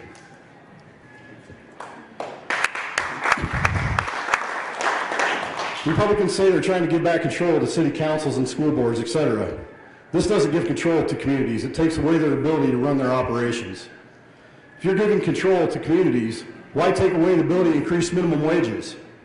Or give the employees a higher pay increase other than the cost of living increase, or 3%, whichever is lower. This is not about a reform or giving communities more control. This is an attack on working men and women who belong to a union. This attack is nationwide, and you should pay attention to people coming to your forums, every single one of you, because they are the ones who vote your elections.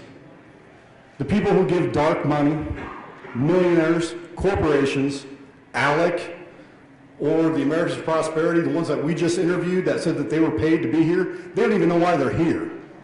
And don't worry, we'll show you.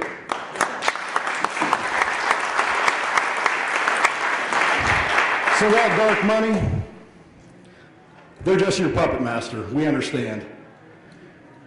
We encourage every single one of you to take a look at this seriously and hear our voices. I'm here with my wife tonight. Our kids are at home. We have 4 daughters.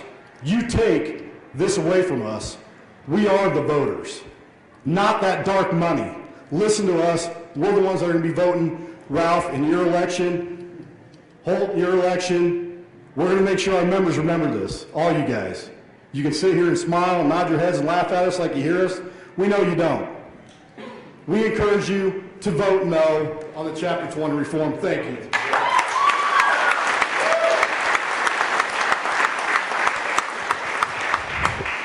Go ahead and state your name and where you're from. My name is Tom Hayes, and I'm with the Laborers International Union of North America. I also live at 1290 Upland Lane in Van Meter, Iowa, and I am a taxpayer. I've spoke many times, but I decided tonight to try to speak on some of the changes in the bill that I was told would not be changed that much. There'd just be a few things. So we'll start off with the first thing in the bill is to divide the unions. You've taken 2 unions and pulled them out and gave them the actual bargaining rights that should be there for all. And so I believe that is discriminating against the rest of the units. And I thought we were long past that. I mean, this is Iowa. What? Are we back in 1930? I don't know where we're at. The next change deals with evaluations and discharge. Evaluations are already in every contract that our members work under.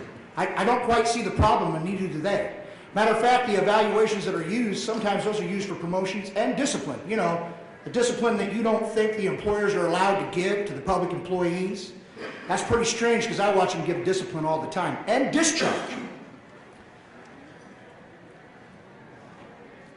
Discharge is a right of the employer as long as the management is doing their job.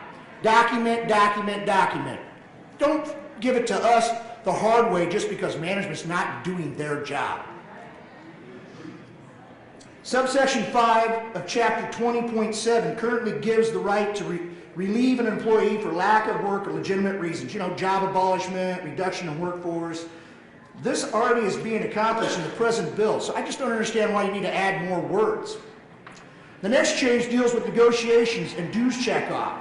With respect to negotiation, the bill presents the separation of the public safety employees from all other public employees when it comes to negotiations. Public safety employees will be able to bargain for wages, hours, vacation insurance, holidays, leaves of absence, shift differential, overtime compensation, supplemental pay, seniority transfer procedures, job classifications, health and safety matters, evaluation procedures, procedures for staff reduction, in-service training, grievance procedures for resolving any question. All other public employees will be able to bargain for the base wages only. This leaves very little left to negotiate, and nothing says the employer has to bargain for anything but base wages. The claim for this is that the public has no control over these things. We beg to differ on this, as they are elected officials or appointed officials doing as the elected officials want. Are you officials not listening to your constituents? Oh, that's right, you're not. This brings us to the next point, dues checkoff, which is currently negotiable, not mandated on public entities. The changes would make it mandated to be removed. This is a tactic to bust the unions, as it costs money to represent the union, meaning the members, as they are the union. I don't know if you're hearing me. Members are the union. Thank you for your comment. Your time is up. Vote no.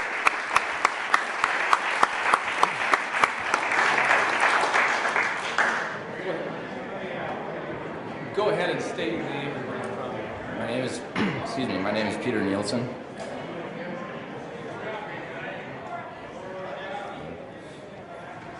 I'm an employee by the state of Iowa's Department of Human Services and a member of UE Local 893, Iowa United Professionals. I've spent 15 years committed to the public sector because I believe in the critical role government plays in maintaining the foundation for a healthy, safe, and prosperous society. I trust that everyone here and throughout the state genuinely wants to promote that robust foundation for all of Iowa to thrive. That is a fundamental, nonpartisan theme that we should unite behind. The bill today presents an opportunity for us to ask if it facilitates unity in that mission to make Iowa great. While I can sympathize with some challenges related to Chapter 20, the evidence makes it apparent that the proposed changes do not move us forward together, but instead divide us. With the thousands passing through the Capitol grounds in opposition today and in the past week, and legislators being flooded with messages of disapproval, there is little indication of support for the bill. Where is the data showing the state's constituents agree HF 291 remedies a perceived lack of fairness? Public employees could easily be outnumbered by those who think the original bipartisan law needs to change, but that is not what is happening. Despite any good intentions, passing a bill that has catalyzed such overwhelming opposition could threaten the trust Iowans have in their elected officials to work for the people and not against them. The proposed changes will hurt an immense sector of the middle class, already experiencing a downward trend while vast amounts of wealth are funneled to the already wealthiest Americans. This bill will hurt local economies. It will disproportionately hurt women. It will hurt minorities. It will hurt veterans. It will hurt employee-employer relations, and it hurts opportunity. It is regressive for the age-old struggle for worker rights and protections. While debating certain details of Chapter 20 may have merit, the past 40 years demonstrated success given the rarity of contract disputes going to arbitration. The law was conceived to endorse fairness and cooperation. This bill, expanding unilateral government control without allowing reasonable checks and balances, does not promote fairness or cooperation. Rather, it is a punitive template lacking support from the citizens of Iowa. I am here to ask the legislator to vote against the divisive bill, thus maintaining our united effort to move Iowa forward. Chapter 20 and the exceptional public workforce it fosters in balanced and reasonable relationships with the employer ought not to be a point of shame, but a beacon of pride for all of us who benefit from the important services our governments offer as a foundation for prosperity. Thank you.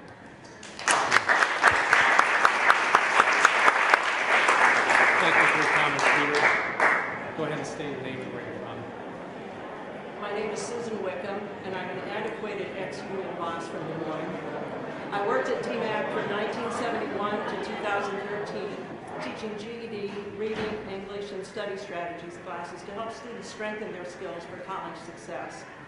I joined the DMAC Higher Education Association as soon as I became eligible and remained a proud, active member until my retirement.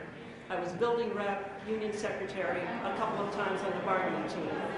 Like the other union bosses in my local, I willingly did that work on my own time and without pay to represent the interests of my colleagues. Last Wednesday, in rationalizing the removal of all collective bargaining topics except wages for teachers and other public employees, Representative Holt said more than once, the best way to represent yourself is through your work ethic. Well, no one at my institution ever questioned my work ethic. However, my decades at DMAC reinforced for me that the best way to gain a voice in my workplace was through the collective voice of the union, not just on salary, but on issues including leave policy, grievance and evaluation procedures, and workload. That collective voice gave me a sense of professional dignity and a greater stake in the success of my institution. As a retiree for the past 3 years, I've been volunteering on Friday mornings at Stowe Elementary School in Des Moines, helping first graders with reading. Stowe probably has one of the most diverse student populations in the state. With each visit, I see the extraordinary efforts the Stowe teachers make, not just to teach academics, but to help their kids become the responsible, compassionate citizens our state needs. They do their work collaboratively, not competitively, and they do it with grace, humor, kindness, and creativity. If I could, I'd nominate them for sainthood. I would not last one morning in their place. It breaks my heart to see the DMAC faculty and the teachers I've come to know and admire at Stowe have their collective voice silenced and their professional standing diminished at the hands of the Iowa legislature. To see their cooperative effort replaced by an apprentice-style reality show environment where the winners get bonuses and the losers get fired, not just for just cause, but just because. I'm the daughter of immigrants, but I've spent my entire life in Des Moines. For the first time in 68 years, I'm ashamed to be an Iowan. To any young teacher or any student considering the profession to which I've devoted my life, I regret to say, leave this state if you can. You are no longer valued here. As for the legislators in this room who support House File 291, I want you to know that although I'm no longer a union member, I am a taxpayer and a voter, and you do not speak for me on this bill.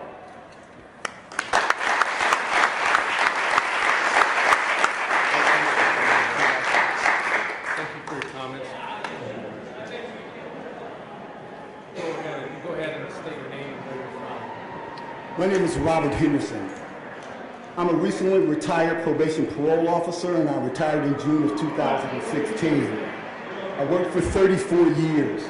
That is to say that I took to heart the responsibility of working to protect the society at large, and ideally have individuals that I had engaged in criminal behavior understand the harm that this did to the society, the victims themselves, their families, and subsequently get them to engage in law-abiding behavior. I did not take this responsibility lightly, and I made a conscientious effort for over 3 decades to try in my field of endeavor, as well as in my personal life, to make this a better and safer city, district, state, and county. I can speak firsthand to this being the mindset and the goal of all state workers, whether they be educators, blue-collar, road workers, patient care, or whomever. One of the horrendous parts of this bill that jumped out at me is the speaking to discipline or discharge without cause. Discipline or discharge without cause? What you are saying is we will now be able to take punitive action to make people disappear if they are resistant to the new authoritative governing actions that you intend to impose. Your efforts strangle the life out of employees with these draconian methods, and it is shameful. The theme that runs throughout your, quite frankly, non-democratic way of governing at the Iowa and national level is that the voice and the rights of the working class, of women, of people of color, of the middle class, those of religions and or sexual orientations that you don't agree with, the poor, the disenfranchised, and essentially everyone that does not bow down and quiver, they will be silenced, discarded, or eliminated. Your desire to fast track this bill into law under the guise of a major update and modernization that will restore more control to elected officials is in fact a tactical move to control the employees and the people through fear, intimidation, divisiveness, and punishment. You are not trying at all to negotiate or work with the unions. This is consistent with your national efforts relative to how Senator Elizabeth Warren was dealt with.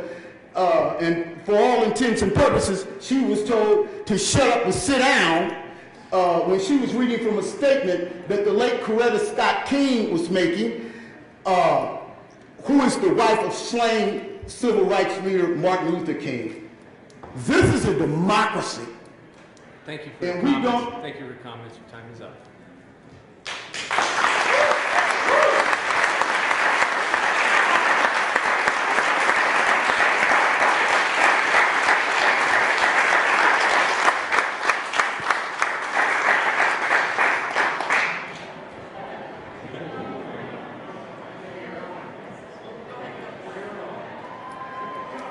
Go ahead and state your name and where you're from. I'm Amy Nyson. I live in Marshalltown. I voted for a few of the Republicans that are sitting at this table, and I am now realizing it was the biggest mistake I've ever made. I was not aware that I was voting to support the agenda of large corporations. And as elected officials, you have a duty to create and pass laws that benefit the citizens of Iowa. This bill destroys the lives of Iowans and the economy. It clearly does not benefit Iowa citizens, and statistics show the devastating effects of bills like this. You've seen it in other states, such as Wisconsin. As our elected officials, you have an obligation to negotiate with our Democratic leaders, and passing this bill as it is a violation of your ethical obligations to the citizens of Iowa. It is very clear that the majority of Iowans oppose this bill. If the turnout at this hearing and the rallies that you've seen and those speaking, which we have only 19 individuals sign up to speak for the bill and over 1,000 to speak against it, is not enough to convince you that Iowans are not in support of this bill. I challenge you to slow the process of this bill and take it up to the citizens of Iowa for a vote. You owe it to them to do that. They are the ones who elected you in, and as our elected officials, you have an ethical obligation to step back and negotiate with our Democratic leaders. This will determine what's benefit for the citizens of Iowa. It is your decision now to leave a legacy of destroying Iowans and our economy, or would you want to leave a legacy of being a person in integrity and vote no for something that is going to destroy their lives? I also want to say that I am appalled that individuals working in community corrections are not considered public safety individuals. They go into the homes of dangerous offenders without any sort of protection to make sure that our dangerous offenders are not reoffending, such as our sex offenders, such as murderers who have been released. I ask you, please vote with integrity and leave your legacy as being for Iowans, not against them. Thank you.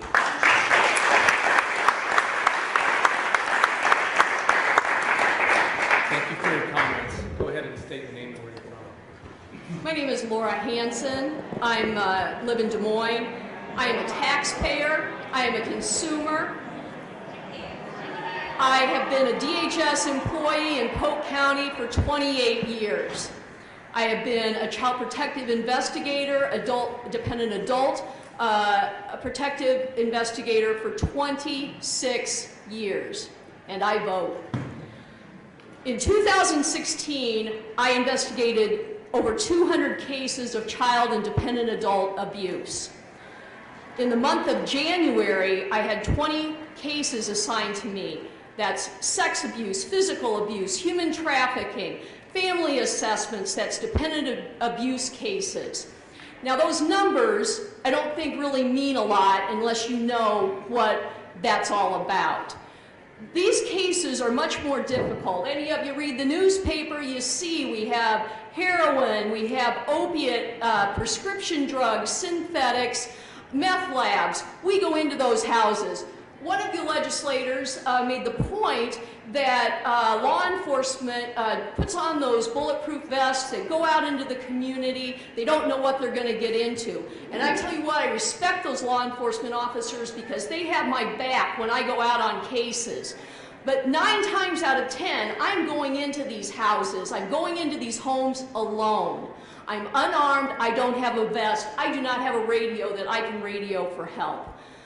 I've been into homes where I'm outnumbered by adults who are tweaking on methamphetamines. I have to deal with those situations. Those are dangerous situations. They're potentially dangerous situations for sure. That's why we take children out of those homes. We're not the most popular people when we come and knock on those doors. And so that puts us at a bad situation for knocking on the door. We have to have some skills to do what we do. You know, meth labs, and I have to give a shout out to the teachers, because I'm in those schools, I see the behavior of these kids, a lot of these kids, throwing chairs, throwing bricks through a principal's office window. They're dealing and managing kids with behaviors that are shocking, and they're trying to teach kids. I've had kids that tested positive for methamphetamines. Those are the same kids that are having some of these issues. If we're exposed to those toxins when we go into those homes as well, health insurance is important to us. And I've got the time thing going up here, so I just want to finish up, because yeah, health insurance is important. We're facing these dangers. We're going into these, and if we're paying for how many hundreds of dollars is it going to be? Because there isn't a plan on the table that I've seen that tells us what that's going to look like. As a consumer, that money isn't going into our local communities, and I plan to let every one of the businesses that I frequent, the local businesses, know when I don't have that $500 because I'm having to pay it for that health insurance because I may get injured on the job, I may be exposed to methamphetamines, I may be assaulted on the job. I need that. And I'm going to let the businesses that I frequent know, and I urge everybody, all the people who are gathered outside of this Capitol today, to do the same thing. Let them know. This is why when I can't go to your local business, I'm not going to be able to go there, and I will name those businesses, and I will name who votes against the middle class, because this is an attack on the middle class. Thank you very much.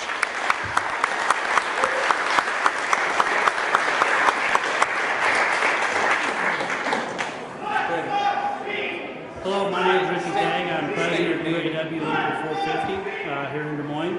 I just want to start out and say thank you to our congressman here for taking time out and listening to all of us speak tonight. I'm speaking tonight to let the public sector know that on behalf of the UAW, we're here, we have your backs, public sector. When you attack a worker, you attack all of us. It's heartbreaking to see what's going on, not only in this state but in this country. It's not right. I grew up in the Methodist Church. We were taught to respect each other based off Christian values. I encourage the congressman to go out tonight or tomorrow and Google what the stance is with the Methodist Church on collective bargaining. It's very clear that the church is for collective bargaining.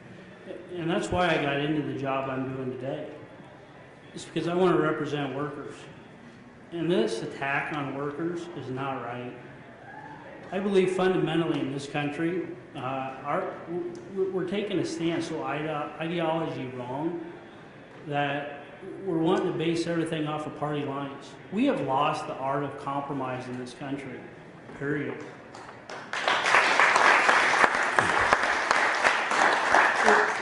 It's such a disgrace that if we have a senator, a congressman that may jump off of party lines, that they're so worried that they're going to be primaried against. That's wrong. And I am speaking totally against this bill to see this go on. And yes, we will be paying attention. The UAW will pay attention to how things play out here, and we just want to let the public sector know we're here, we're watching, and we will have your backs. And one last thing that our international UAW president, Dennis Williams, taught us, and I hope they hear us out there in the rotunda, but we're fired up, we're ready to go, and I just want to thank the Republicans because you've woken up the labor community. So thank you.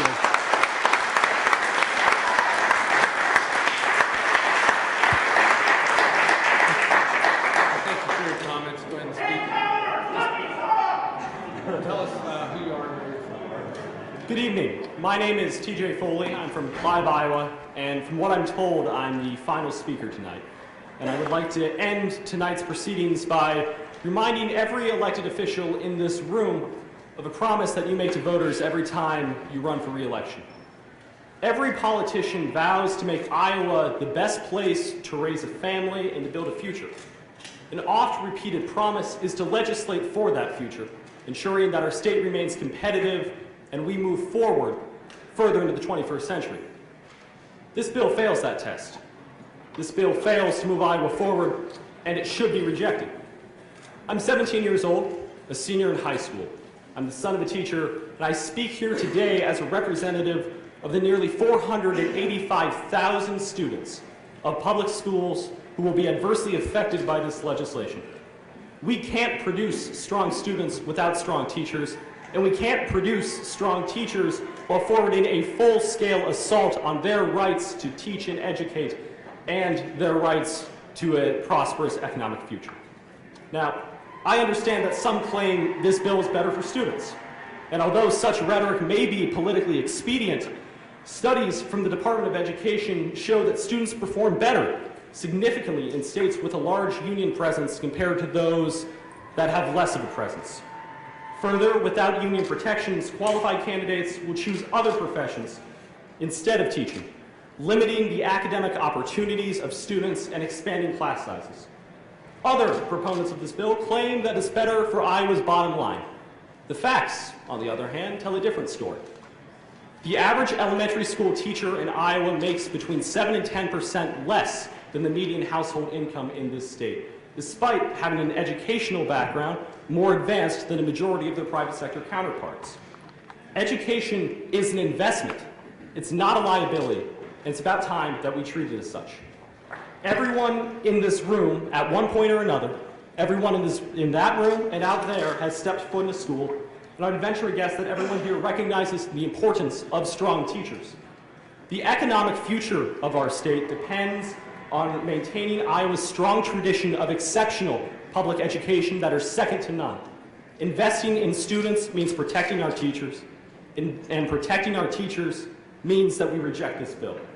The first step in this investment can start right here, right now, that when this bill comes to the floor, I urge all of you to vote it down. I urge all of you to listen to the voices, not only in this Capitol, but that are crying out around the state to protect our teachers, protect our workers, and protect our future. Thank you.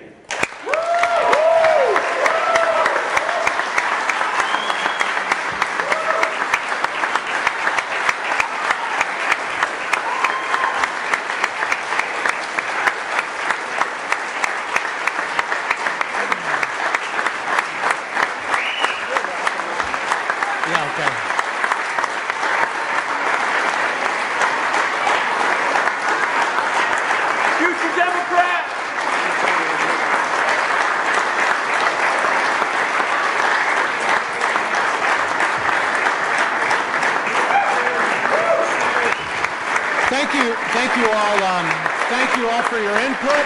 This concludes the hearing.